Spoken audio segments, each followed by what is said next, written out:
Okay, good evening kanatong tanan mga kaigsunan no. So ini nga kagabion magatuon sa kita og pulong. Atong pagtun-an ini nga kagabion kini sulat sa Matthew 11:28 o 29 no.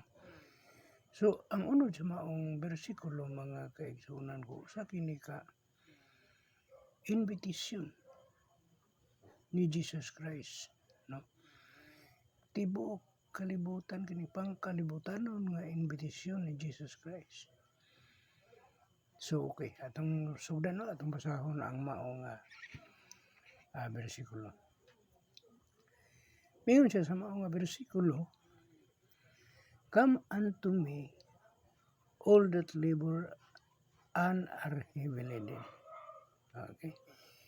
Ikaduha nga pulong nga iyang gibuhian, mingon siya, "I will give you rest."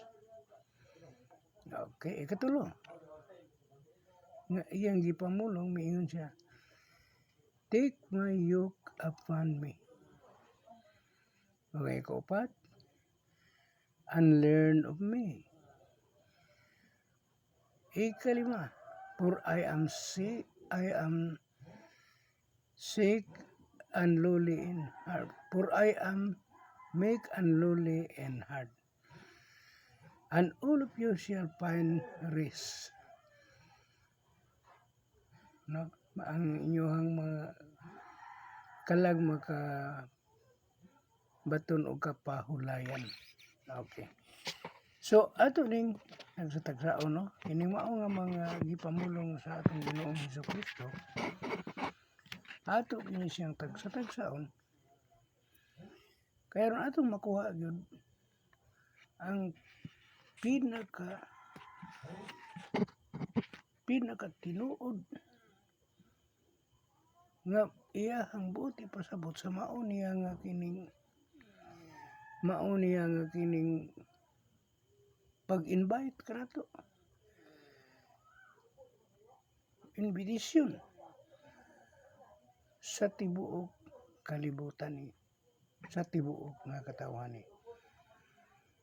Apan dili lamang kay tibuok gyud nga katawhan kundi ang kadto lamang nga nagasunod sa iyang kabubuton nga diin adunay gibati nga kakapoy mo kani usa sa iyang nga giimbitar no. So number 1, "Come unto me all that labor and are heavy laden." No?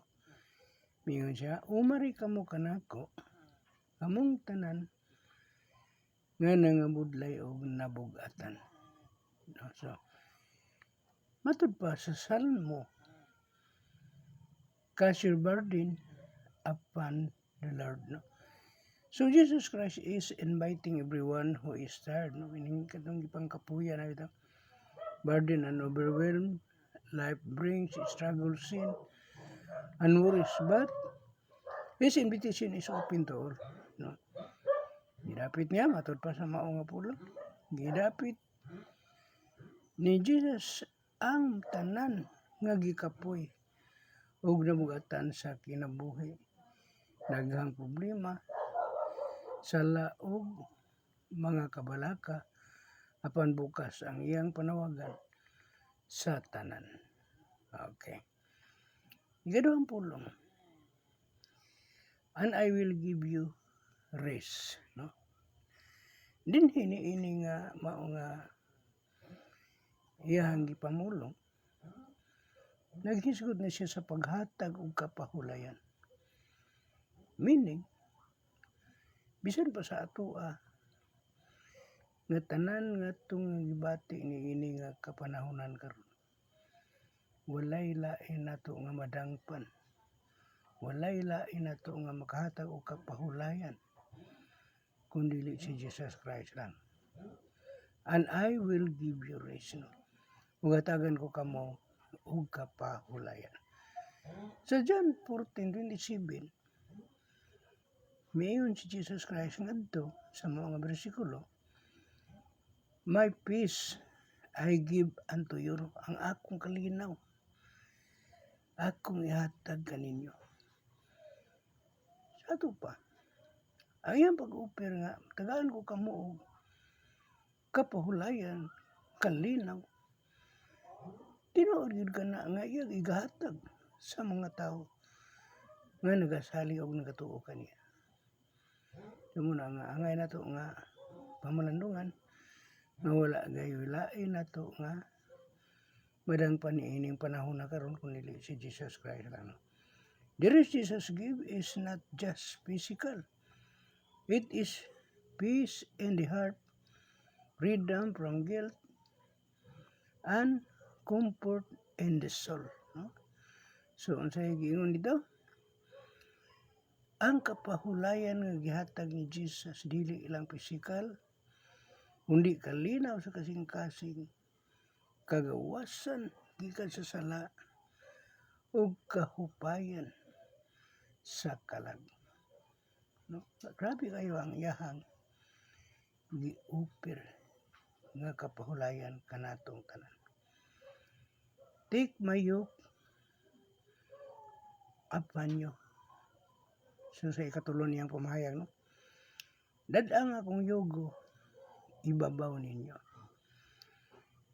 1 John 5:3, His commandments are not grievous. So sige, no? So di kami ingon siya nga, kuha ang ako ang yogo. Yoke means submission. Ang yogo, submission, no? And partnership. Jesus is asking to us to follow Him and walk with Him, not to burden us, but to guide us. No? Ang yogo na pasabot nga, pagpasakop o pag-uban, gidapit tani Jesus sa pagsunod o paglakaw uban kaniya. Dili aron pagbugatan kundi aron giyahan kita niya. Number 4, ikaupat nga iyang gipamulong alang kanato. Og magtuon kamo kanako. So doon pa'y angay natong pagatun-an diha kaniya. So una, sumala pa ni Apostol Pablo sa Philippians 2 verse 5, let this mind be in you, which was also in Christ. No? Gitudluan ta ni Jesus nga magkat-on sa iyang pamaagi, kinaiya ug kamatuoran. Ang pagtubo espirituhanon makita sa pagsunod sa iyang ehemplo. Jesus called us to learn His ways, His character, and His truth. Growth comes through following His example. Okay. Ikalima niyang gipamulong mga kaigsunan, no? For I am meek and lowly in heart, no? Kaya ako maaghop ug mapainobsanon sa kasing-kasing. So, matod pa ni Apostol Pablo sa Filipos 2:8, He humbled Himself. Jesus is gentle, humble, and approachable. He is not harsh.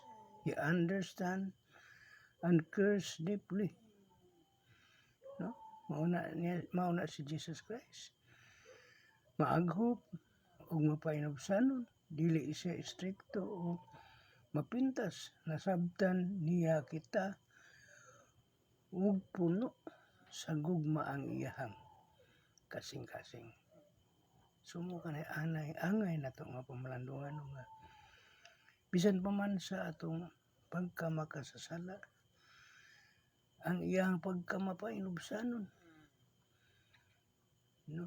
Nagalihok gyapon hantod ni ining takna karon para diri kanato.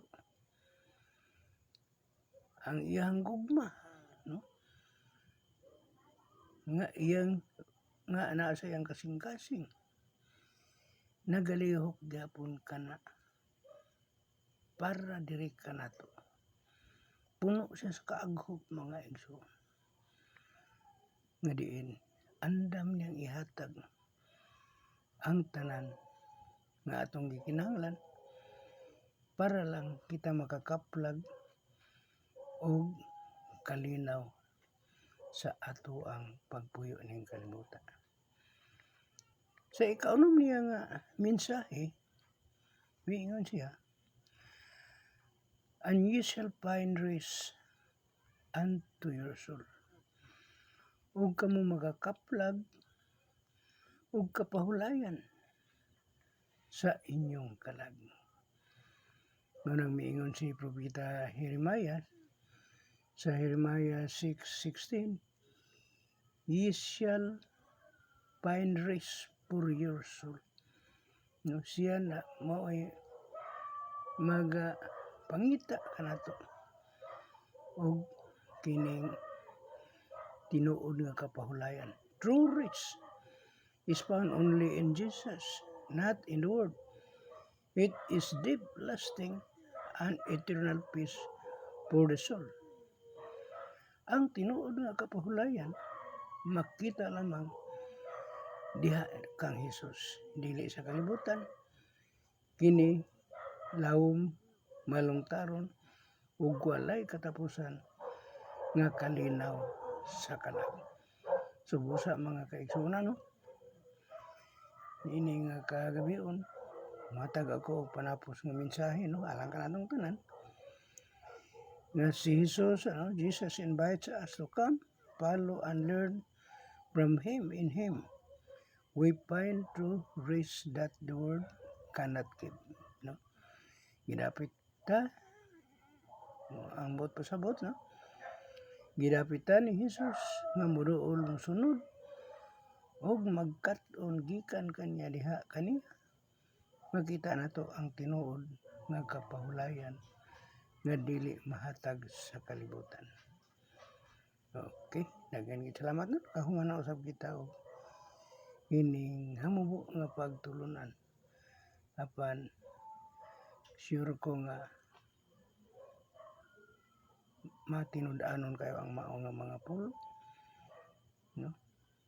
Angay gid nato nga ining mamalandungan kay ang mao nga ato ang gitnatun-an karon mao'y usa sa paagi alang sa kapahulayan sa atong kalag. So daghan kay salamat. Maayong gabi o God bless kanatong tanan.